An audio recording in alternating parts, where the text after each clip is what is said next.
Sabi ni Senator Tulfo, which medyo na uuligligan ko dahil nung iniimbisigahan niya si Robles sa Senado, biglang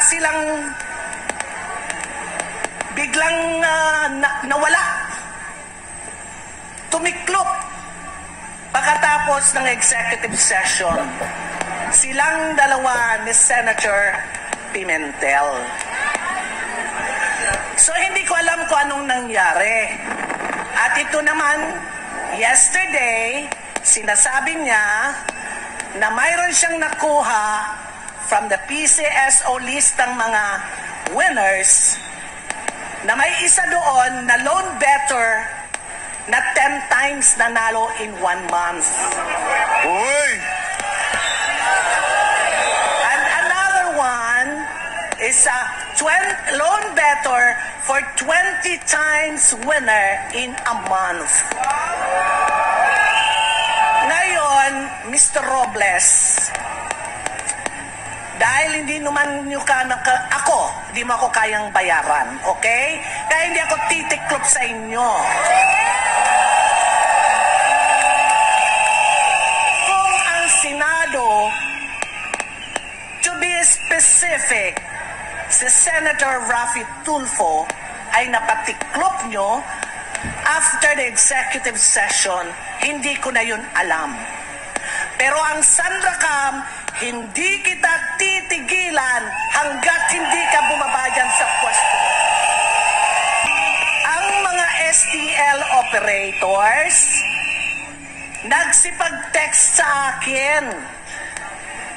Yung mga sitting STL operator noon, bago pumasok ang Administrasyong Marcos, ay pinagtatanggal mo. Kaliwa, kanan, harap at likuran, pinagkukunan mo ng minimum 30 million bawat isa. Sa promisa mo na ilalagay mo sila as the winning bidder ng STL bawat probinsya. Pero hindi nangyari yun. Pinasisigaw sa akin ng mga STL operators ngayon na nakikinig, ibalik mo ang perang kinuha mo sa kanila dahil walang nangyari. Sa Cebu Province, yung isang STL operator na supposedly nanalo and nagbigay sila sa iyo allegedly 150 million. Pero nang may pumasok, alam na nila na nanalo na sila. After a day, bigla silang nawala at ang inilagay mo, STL operator, na ang namumuno ay isang kongresista. Pinasok mo na, kaya hindi mo mabigyan ng fair na laban ang mga STL operators dahil pinagbigyan mo ang mga LGUs. Okay lang na pinagbigyan mo yung mga congressman, gobernador, mayor na sila na mismo ang STL operator sa bawat lugar nila. So makikita mo na itong mga LGUs na to, sagupa din sa pera. Wala akong pakialam. Marami akong kaibigan dyan na alam ko na sila ang napagbigyan, mga LGUs ito. Pero pasensyahan tayo. Dahil itong laban ko ay para sa bayan, hindi para sa inyo. PCSO Bogus na Loto! PCSO Bogus na Loto! PCSO Bogus na Loto! PCSO Bogus na Loto! Ngayon, ang sabi ng mga STL operators, Pagsasabayan ako nila. Pag hindi mo ibinigay, Melquiades Robles, the most corrupt official of the Philippines, pag hindi mo daw ibalik ang pinagkukuha mong pera sa kanila, ina-promise na silang papanalunin mo, sasama sila sa akin. Nasisigaw na ikaw ay isang manloloko, magnanakaw na opisyal. Kurap na ang bayan, huwag mahintulutan! Ang nangunguna ngayon sa loto na yan, ang kumpanyang Pacific Online. Siya yung may-ari ng machine na ginagamit ngayon ng PCSO. Noong kapanahunan namin, isa ako na humaharang dyan na hindi makapasok sa PCSO dahil alam namin na hindi tama ilagay yan sa ahensya ng charity sweepstakes. Ngayon, sila ang namamayagpag, kaagad silang nanalo sa bidding kuno-kuno, at ang nangunguna dyan ay walang iba kundi pamangkin ni Liza Araneta Marcos. Ang STL na lang ang medyo may credibility. Pero ang mga may-ari na niyan ngayon, sabi ko nga kanina, congressman, gobernador, mayor, sila ang pinanalo nitong si Melquiades Robles at nakalimutan niya na yung pinagkukuhaan niya ng pera, kaliwat, kanan, harapan, likuran.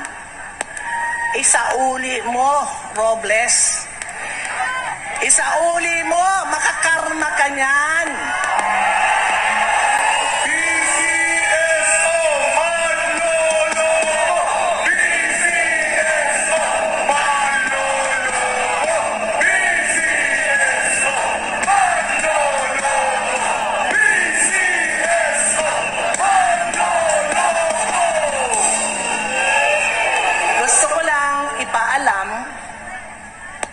Liza Araneta Marcos, kung magagalit ka sa akin, so be it.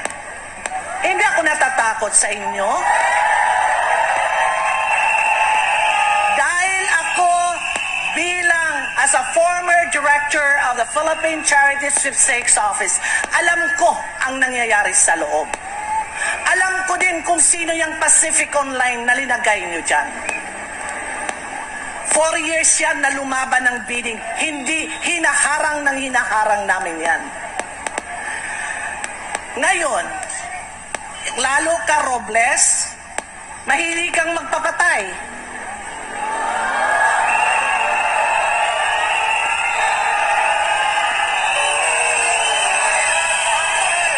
Akala nyo o akala mo may takot ako sa'yo? Ni katiting. Wala akong takot sa'yo. Hindi kami takot! Hindi ako miyembro ng Senado na kaya niyong ganyan-ganyan ng pera nyo. Yung pera nyo galing sa 20 pesos ng mga maliliit na kababayan natin na nag-aspire maging milyonaryo na hindi na mangyayari yon dahil kayo mismo ang humahalon ng pera ng mga mahihirap. PCSO manloloko! PCSO manloloko! Now, Melquiades Robles, kung si Maharlika pinupuntahan nyo at gusto nyong ipakatay, ako nandito sa Pilipinas at ito pakikinggan ng pulisya at ng Armed Forces of the Philippines. Pag may mangyari sa akin, kayo, ikaw, Melquiades at Liza Araneta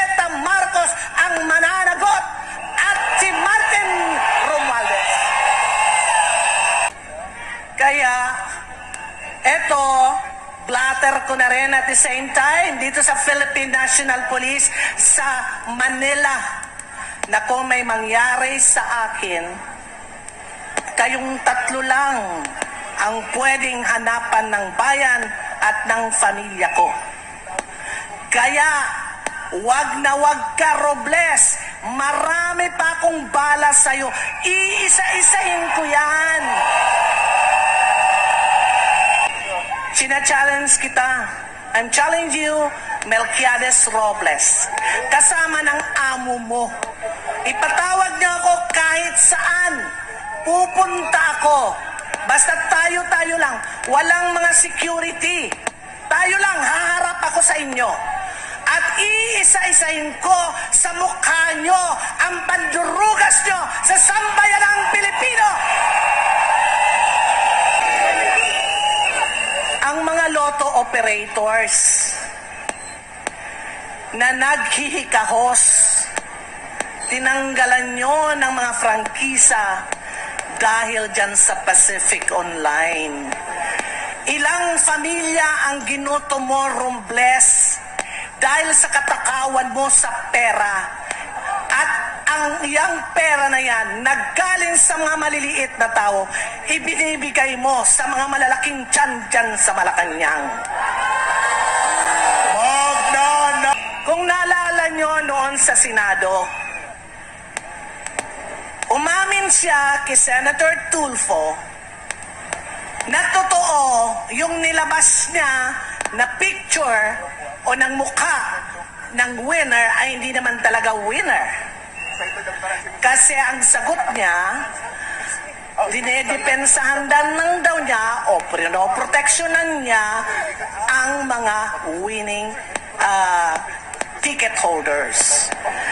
Mr. Robles, nung kapanahonan namin, ako ilang beses ako nagbibigay ng cheque sa mga winning lotto tickets. Hindi naman namin tinatakpan ng muka. Yun nga lang, hindi naman pwede namin ibigay ang pangalan. Totoo yun, protection. Pero, kinukunan namin ng mismong PCSO ang mukha ng tunay na winner. At sinasamahan namin dun sa baba, sa land bank, para mag-open ng account. Na ang bibigay lang, ang kukunin lang nila, let's say, nanalo ng 40 milyones, bibigyan, ina-advise namin na mag-cash ka lang ng 2 million at yung lahat ilagay mo sa bangko, pagdating mo kung saan ka mang probinsya, doon mo na i-withdraw. Ikaw, naglabas ka sa media, hindi naman tunay na winner.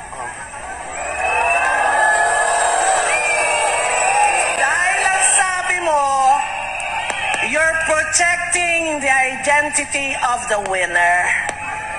That's bullshit. No.